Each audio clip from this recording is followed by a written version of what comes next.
3500 devait être une nouvelle ère, un renouveau pour le monde entier. Une ère qui aurait marqué la fin de l'inégalité, de la violence et du malheur qui touchait la société. 1 an auparavant, nous avions vécu l'une des plus épouvantables guerres, qui avait réduit à néant le monde comme nous l'avions connu. La famine avait touché tous les pays. La pollution avait indiscutablement fait partie de cet engrenage, réduisant les cultures inévitablement. Les plantes se nécrosaient jour après jour, malgré tous nos efforts. L'air que nous respirions était devenu délétère, et la pluie trop acide pour oser la toucher.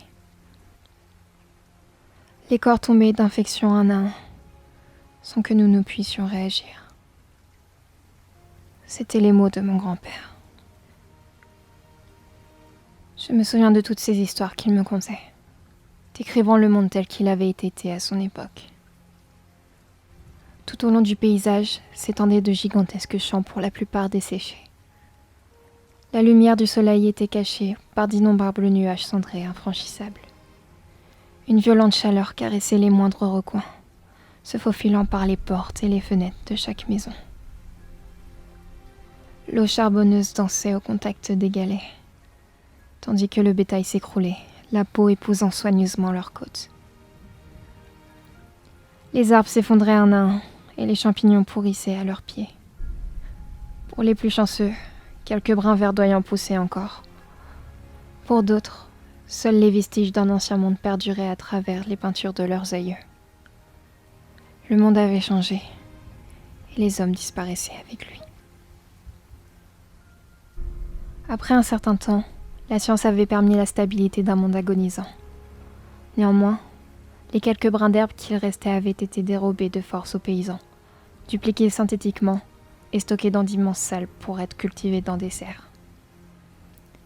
Subséquemment, ils finirent par être distribués à ces dames aux belles parures, ces hommes aux costumes parfaits, aux plus offrants du pays. Le peu de troupeaux qu'il restait était cloîtré dans d'immenses bâtiments entourés de gardes, à l'abri de la moindre main misérable pouvant les subtiliser. C'était ainsi que le peuple mourait, ignorant ce que le monde leur avait offert autrefois. La nature dans sa plus belle représentation. Je me souviens des larmes qu'avait versées mon grand-père avant sa mort, lorsqu'il vit pour la première fois depuis tant d'années ces petites tiges verdoyantes dans le jardin de son enfance. Certes, il n'avait pas connu la famine, appartenant à une grande famille, mais il se souvient de chacun de ses amis du petit peuple, morts et agonisant sur le sol crasseux du dehors, attendant avec espoir la venue de ces petites feuilles pourtant si ridicules. Néanmoins, ce qui l'avait particulièrement touché, ce fut par ailleurs la première fois que je vis mon grand-père pleurer. C'est quand il me raconta sa propre histoire. Celle d'un mari aimant qui avait perdu en ces temps si sombres la femme qu'il avait aimée si passionnément et son premier enfant. Il évoqua dans les moindres détails une scène si terrifiante que ma peau frissonna avec chagrin.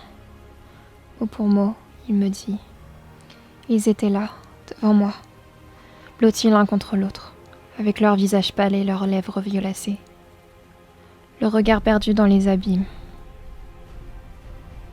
Un cri de terreur s'extirpa de ma bouche, perçant les cieux de la douleur d'un père et d'un mari.